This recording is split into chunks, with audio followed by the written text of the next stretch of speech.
Good evening, everybody. Welcome to the BNC Club members, to the members of Friends of Palais Tokyo, and to Culture Secrets.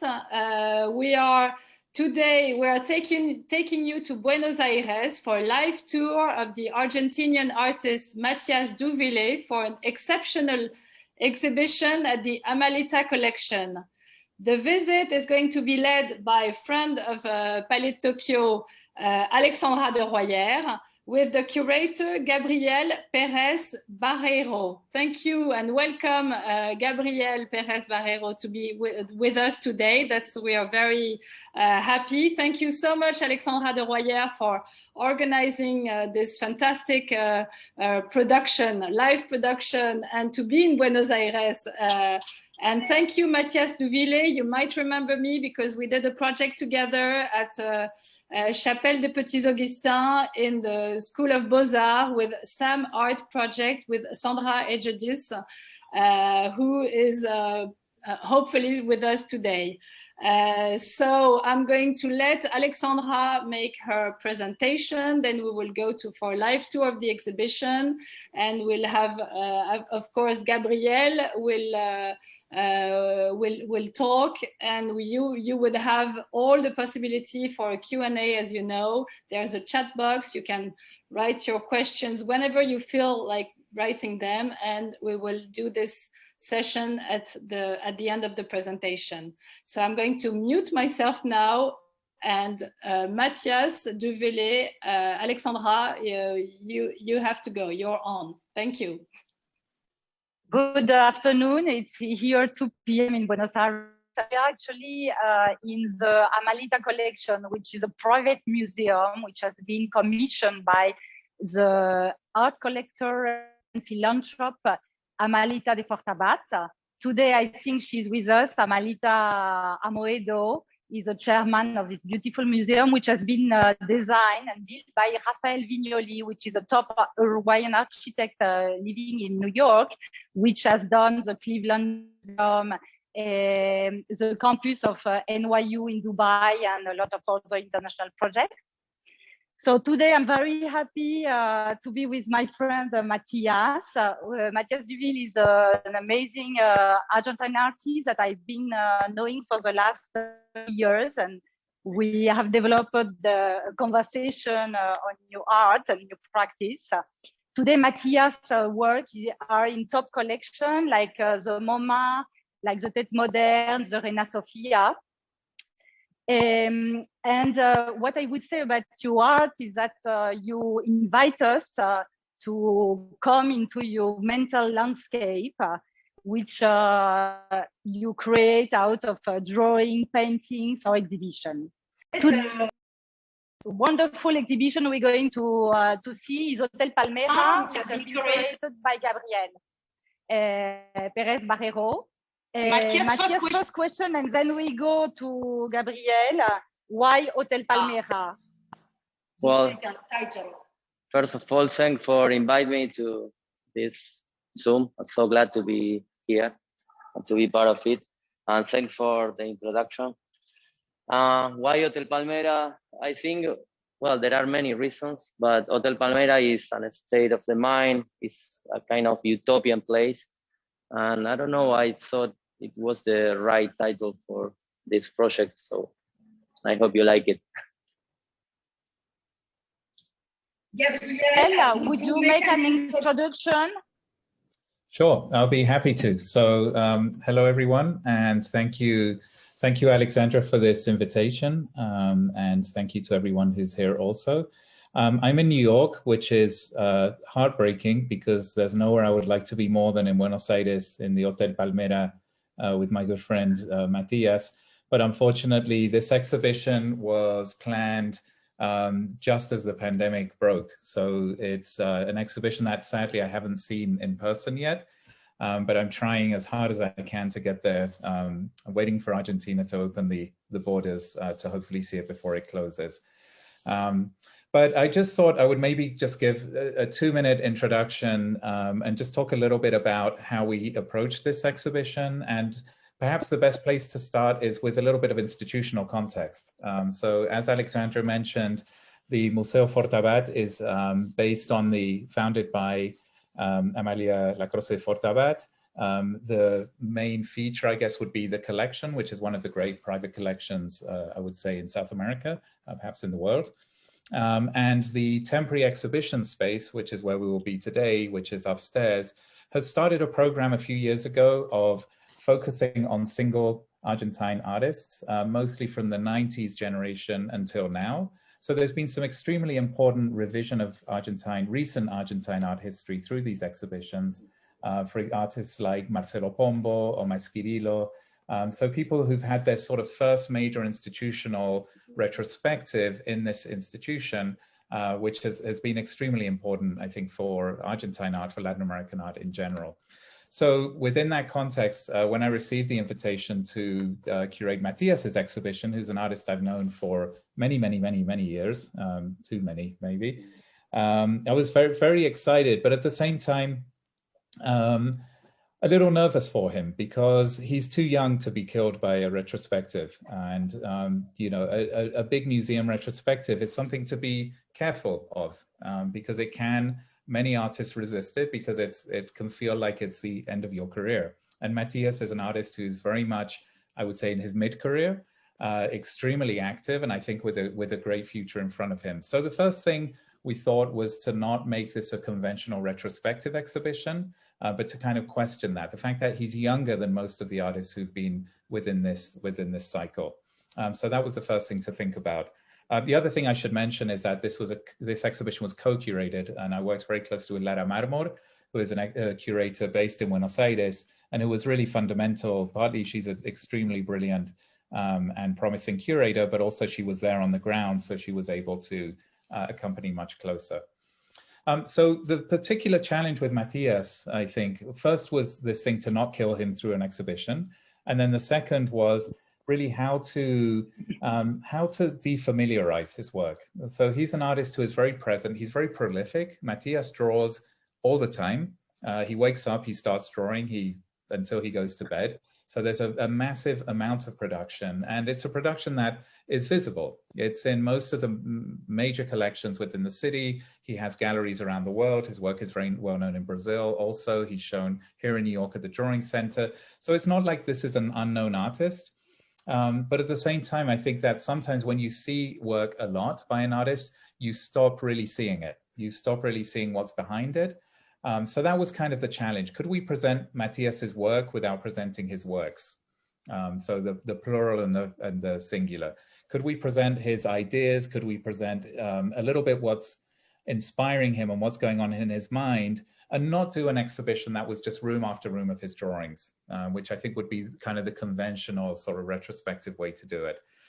So this idea of kind of a defamiliarization of presenting a real physical space was very important. The exhibition room, as you will see now, is very challenging. It has a lot of glass in a kind of curved shape. So it's not a natural space. So as a curator, when you get this kind of very challenging space, you can either try to ignore it and build lots of cubes, or you embrace it and you accept it. So this is an exhibition that has no walls. We decided to let the building be what it is and work with that kind of sense of reality. So how could we make reality become fiction? That was really the question. And fiction is a very important concept in his work. We see it in this title, Hotel Palmera. Instead of a traditional exhibition catalog, we commissioned a short story by César Aira, one of the leading Argentine, I'd say Latin American writers of his generation. So this idea of fiction was very important. And this idea of entering a world which would be somehow unfamiliar, somehow evocative. The main choice we made was in the main space, in the gallery that you'll walk into now, was to work primarily with sculpture and installation. Even though there is drawing, it occupies the space in a very sculptural and a very installational way. And that was very important because we felt that a lot of Matias's drawings, as you will see, represent very imaginative, evocative, apocalyptic spaces. And so the challenge was a little bit, can we make the space? Instead of representing the space, could we actually be in the space? So you'll see as you now go into the area, that you know, you'll get some kind of sense of that. So yeah, so I think that's mostly what I want to say, is just that this was an exhibition done with much affection for Matias, and trying that he would not be killed by doing it, but that he could kind of grow as an artist, and we would present and we would see a Matias that we would recognize and also not recognize at the same time. Anne-Pierre, did you have a question? Yes, yes. Thank you so much, Gabrielle, for your for your presentation. I'm just going to. There was just a little technical issue, so the friends of Palais Tokyo are entering a bit late, and now. So I would like, maybe I'm going to ask Alexandra to make another small introduction, and then maybe you can, we will go in the exhibition, and we will come back to you before the Q&A, Gabrielle, so you can have another, short presentation of what you just said. Okay, is that okay? Sure. So thank you so much. So Alexandra and Matias, maybe you can make another introduction of the exhibition and go through the exhibition, start going around. Thank you so much. Ami de Palais Tokyo. Here we are at a wonderful private museum, which is the Amalita collection in Buenos Aires. Amalita collection has been financed and commissioned by the art collector and philanthropist Amalita de Fortabat. It has been built by Gabriel Vignoli, who is an Uruguayan architect, who is living in New York and has done several projects like the Cleveland Museum. Today I'm with Matias. Matias is an artist that I've been knowing for the last 20 years. We installed a conversation on your work. Matias' world, I would say, is about entering your mental landscape through your drawings, your painting, and your installations. So since it's an introduction, let's start now with you, and let's go to the exhibition. Okay, let's do it. Just wanna take out.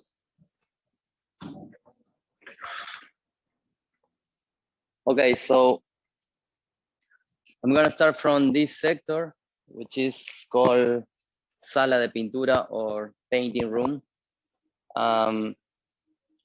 It's basically a room composed by painting from 2011, except the front painting, which is a new one that I decided to return to this old series because I guess I needed some kind of portal to get into the room. Let's take a look inside.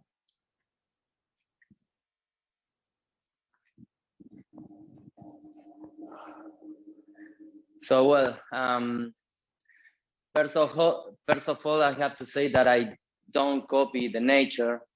I'm influenced by nature, but everything is happening deep in mine.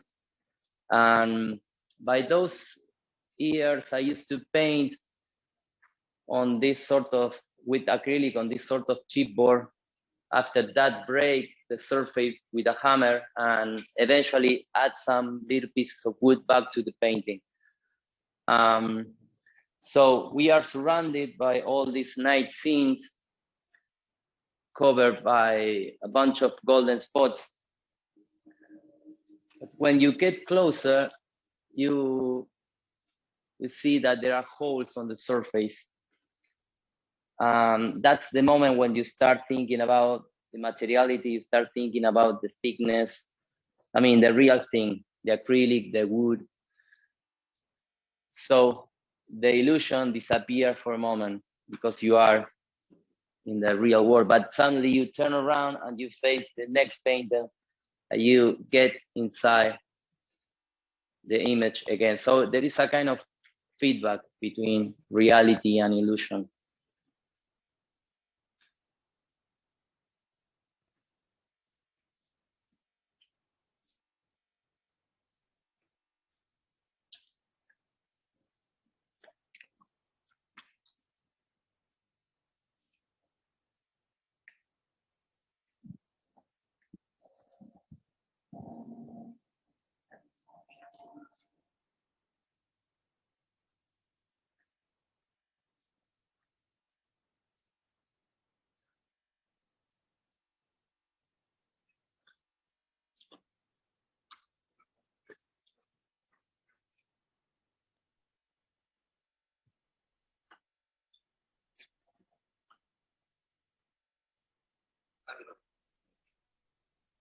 Hello, Matias? Hello. Yes. Okay, so it was on purpose that you, okay, thank you. Okay. So, well, let's take a look at the next installation, which is called Fondo en Cumbre, or Bottom on Summit. And it's basically made of iron and salt. Around 10 years ago, I started building these pieces. I started working with an old school blacksmith in an old school workshop. By those years, I was focused on a dark series of drawings where I used to connect what I call my mental basement, the bottom of the ocean.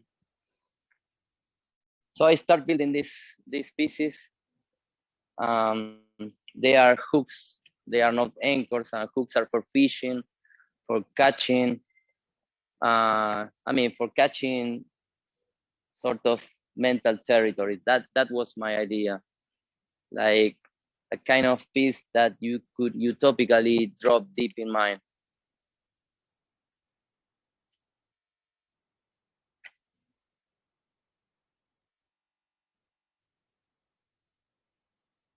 Regarding the salt, it's for me it's a kind of dry sediment of a primitive ocean, something like the reduction of the ocean. But when the sun starts shining over the salt, because here we are using natural light, and that was one of the main factors that we decided to have. It seems to be snow, so my mind go immediately to a high place, to a place like the peak of a mountain or something like that. So the deeps and the heights seems to be working at the same time, as if it was a utopian place. And that's exactly what I'm looking for each time I face an installation or a project. Try to find that kind of utopian scenes, keeping some portion of fragment or some portion of mystery. Sorry. So, well, here we are. This is our context. We are in the middle of Puerto Madero, paradoxically surrounded by water.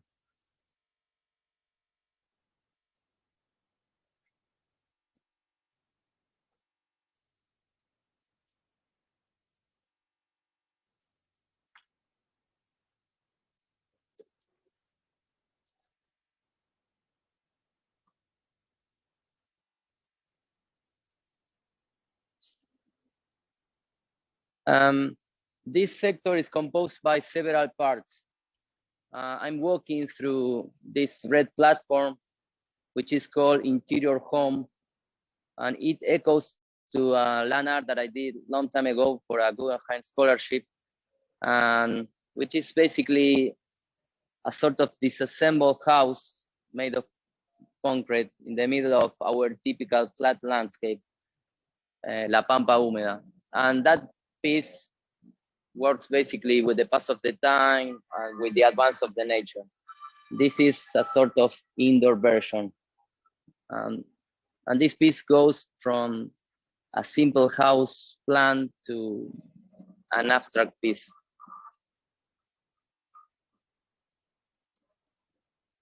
This piece is surrounded by these walls drawn with sanguine.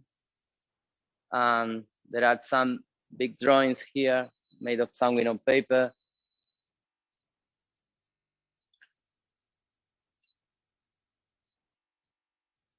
A couple of sculptures made of bronze, and an old collage laying on the ground.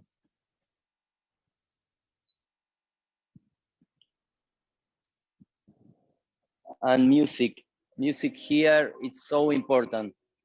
I have a band called Sentosa Society, and it's a band that I have with my brother, and we have been working together since a long time ago. And we record an album, especially for this exhibition. And I have to say that music here works as an incidental music, but at the same time, it's a sort of liquid linking the different parts. And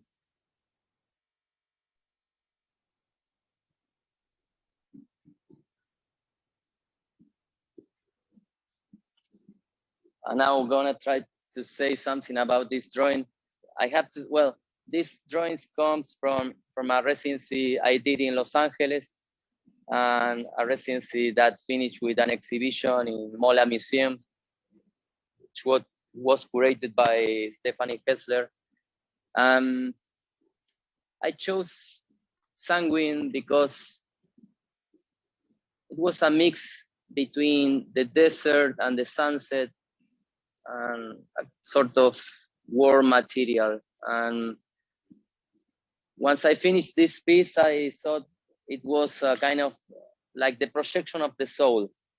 You know, when you can follow with your body, when you can go on, and the next level is up to your mind. That was my feeling.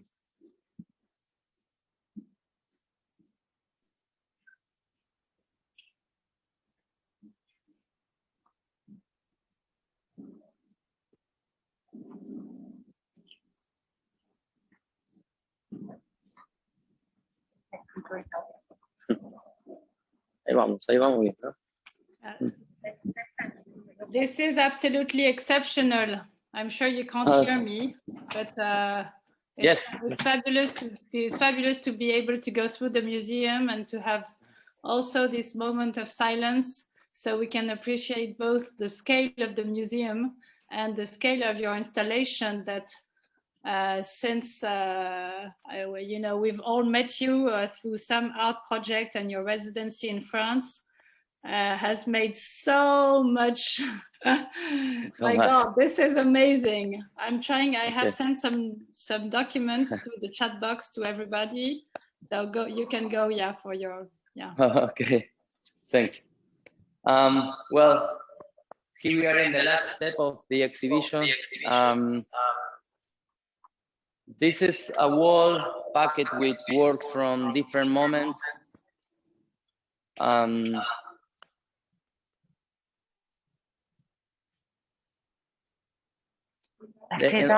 top of that, we decided to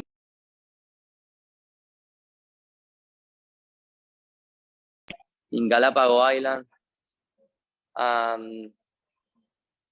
And in a way, we wanted to push this whole group into a more dynamic scene. I'm gonna choose a couple of pieces. The first one is this piece from 2003. This is ink on silk. By those years, I used to work with different kind of materials, trying to invent different kind of interventions. So first of all, I used to draw with ink and then pulling out the threads, trying to create this kind of distortion over the image. And I guess it was a way to get inside the image, a way to cross to the other side. Let's see this one, which comes from a project called Alaska. It was a long process that I started in 2008. I have to say that until that time, I just worked with my imagination, and so I decided to include a real landscape. I decided to work with a real reference. So I chose Alaska because, I mean, there were many reasons. Maybe the main reason was that Alaska is a mix between fantasy and reality. And also it was part of the same continent, so I needed to feel the continent, I needed to feel the ground. So I started this first series, which was 2008, and which was a kind of mental trip. And then I went to Alaska. We went to Alaska because I used to work with my brother. We went there, we rent a motorhome, we changed it in a kind of mobile studio. And suddenly I was driving through the Alaska highway. And we spent almost 2 months there. And nature was huge. For a moment, I felt I was exploring my mental trip, but I was in a real trip. So the process was so chaotic, I have to say, because driving, sleeping, cooking, fishing, drawing were part of the same scene. So then I left this project for a couple of years. I returned to Argentina, and the drawing center appears, and they invite me to edit an amazing book that we launched in 2013. And so that was as you see, it was a long process, almost more than 5 years.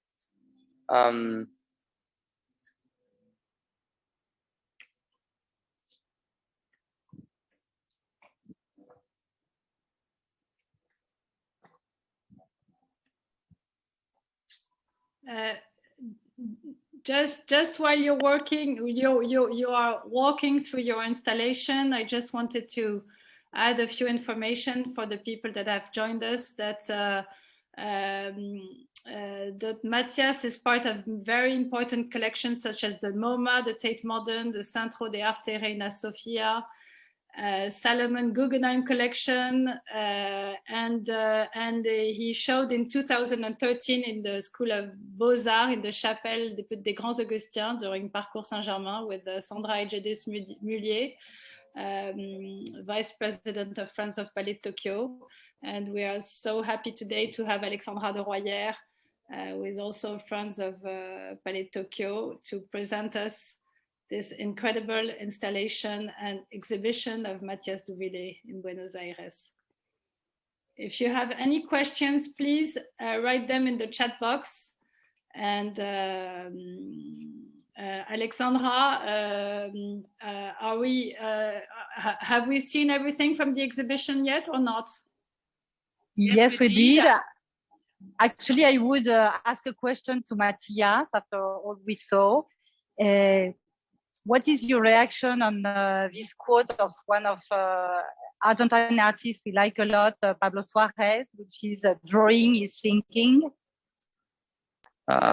It's a nice question because actually each time I face a new installation, a new series, I need to set myself into a kind of virgin territory. So it's a kind of advance. While I'm thinking, I'm drawing. So each drawing, it's a new part of my mental territory. And maybe that's the reason why I produce art, because it's a way to expand your mental universe, your mental geography. And there are no people in some of my drawings. And the reason is that I consider the only one walking through that kind of wastelands.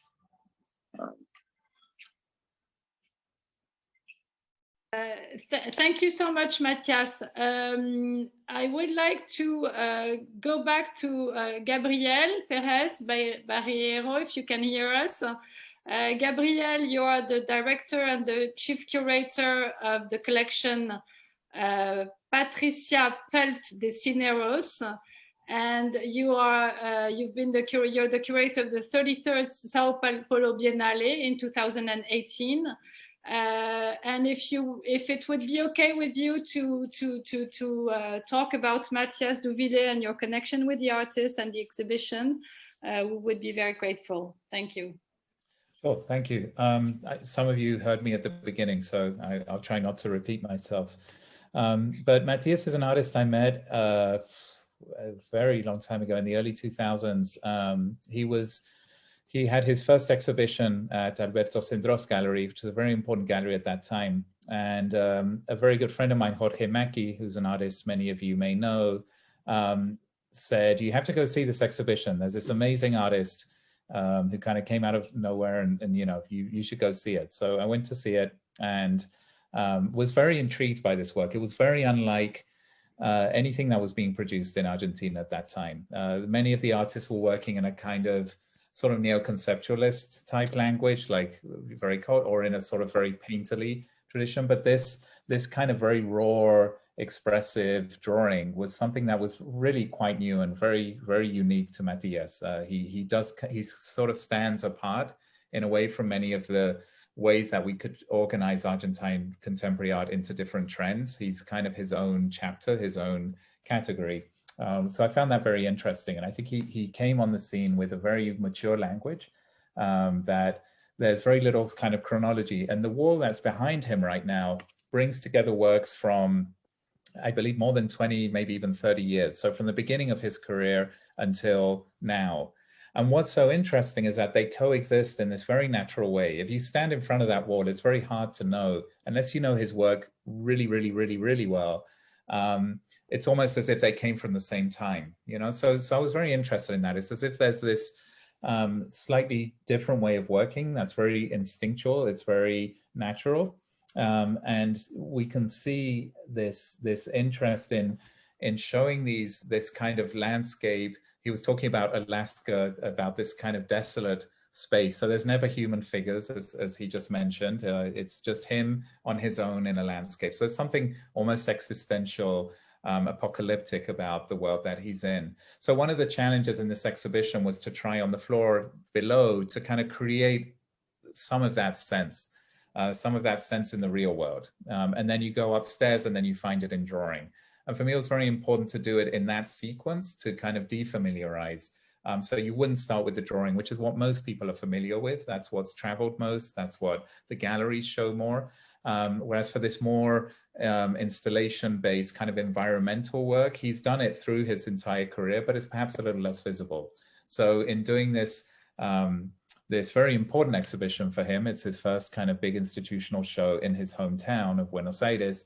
We wanted to do something that would kind of address space, not just as representation, but as real space, as a space that you could walk through in a directly experiential way. So here we're seeing on Alexandra's phone, kind of just how we left the architecture raw. We barely constructed any walls in this space.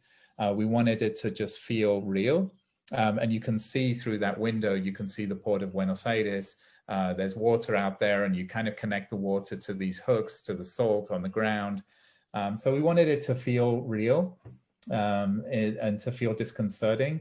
The other thing is, of course, there's the music that's playing there all the time, which is very much, again, part of, to have a very sensorial, disconcerting sense. In the curatorial text, we invite people to go to the exhibition as if they were deep sea diving, you know, that same impression where you're seeing, but your senses are slightly altered. It's a little bit less familiar. You're slightly disconcerted. Was something that we very much wanted to create, and definitely avoid any sense of this being a retrospective or kind of classical chronological exhibition that explains where he started and where he ends. We wanted it to be present kind of in a single chronological time and in a sense of simultaneity. So hopefully that's what we've achieved here. So even though downstairs in the piece you're seeing here, it incorporates drawing on Matias's phone, those are large drawings there, but it's done in a very sculptural and environmental way, in a way that's very raw and presented there, not as a conventional exhibition. So we had many conversations with Matias and with the co-curator of this exhibition, Lara Marmor, to kind of address this question of how could we represent Matias's world without just making it a show of drawings, but really to kind of try and get deeper into his motivations, into the very particular imaginative world that he lives in and that his work lives in. So anyway, I hope you enjoyed the exhibition, and it's always frustrating to see it on a digital screen as opposed to in real life, but this is the world we're in right now. So thank you for your patience. Yes, we thank you so much. We agree. It's the world where we live, but in a way, it's a good world as well, because we're not all of us able to travel to Buenos Aires, and through the Zoom and through the webinar we can. So in a way, it's possible to have emotions and to see the exhibition, talk to the artist, and And so, so now my next question is the museum open currently to the public or not? Is it open to the public in Buenos Aires for the moment or not? No.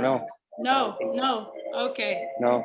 As it's been postponed, so is it going to be postponed? You will have people able to see the exhibition, or?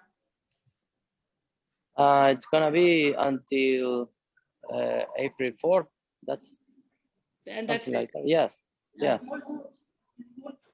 Yeah, small groups. Yes, for sure. Yeah, I understand that people can visit, but in small groups with appointment. So it's not open with an open door, but people have been visiting, and there's been a lot of press and a lot of very good reaction to the exhibition. I think Matias is a very well-known and very popular artist in Buenos Aires. So there was no big opening, there was no party, but people have been visiting by appointment. Outside. Yeah. We're gonna make a party outside someday. Yeah, Matias, could you say a few words about your residency in Paris and what it has brought to you, and the experience you had in France? Well, it was amazing. Let me remember. It was 2013. I decided at the end of the residency, I decided to show my work in La Chapelle, which is an amazing place, totally packed with works from different,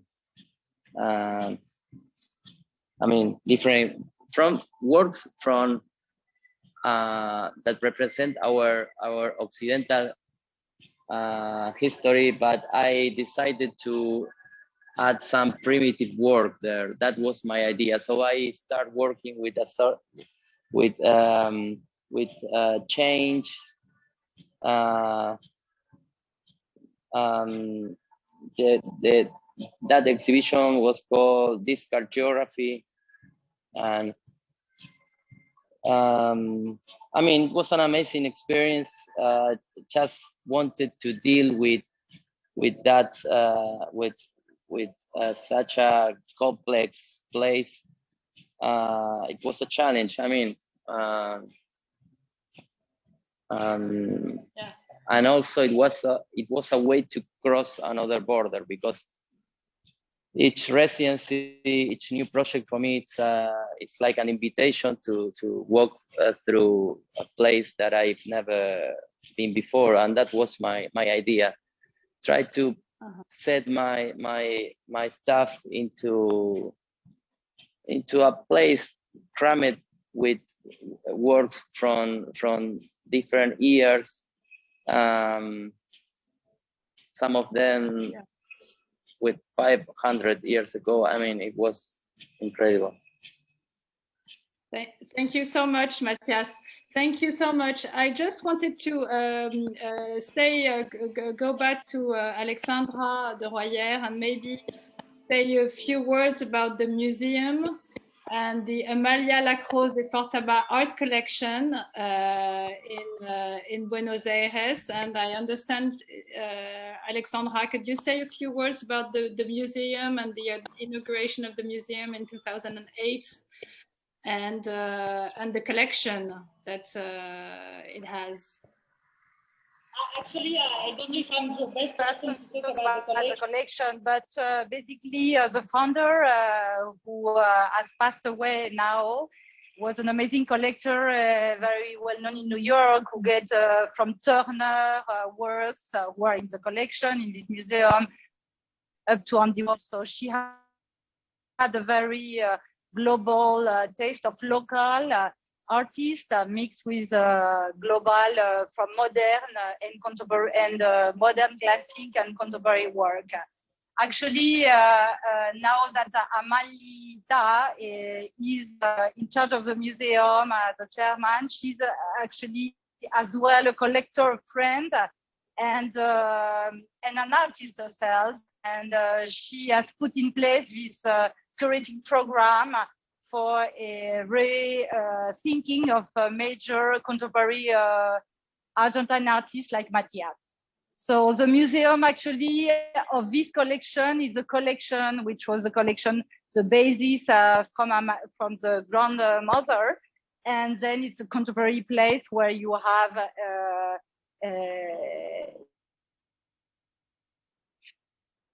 hello. I think we don't have such a good connection anymore. So if it's okay with you, Alexandra, can you hear me? If it's okay with you, I'm sorry to interrupt. I think it would be good that we go around the museum as we did. And then if there is no more questions, we will end this this webinar by looking again at all the installation and go through the museum with you. The idea, I suggest that we send you, there is a great video I think you did about this exhibition, and we can send you the text. Yeah, and the Cesarea text from the writer. Okay. Okay. Bye. Let's go through the exhibition. Okay, thank you. Thanks so much. Thank you.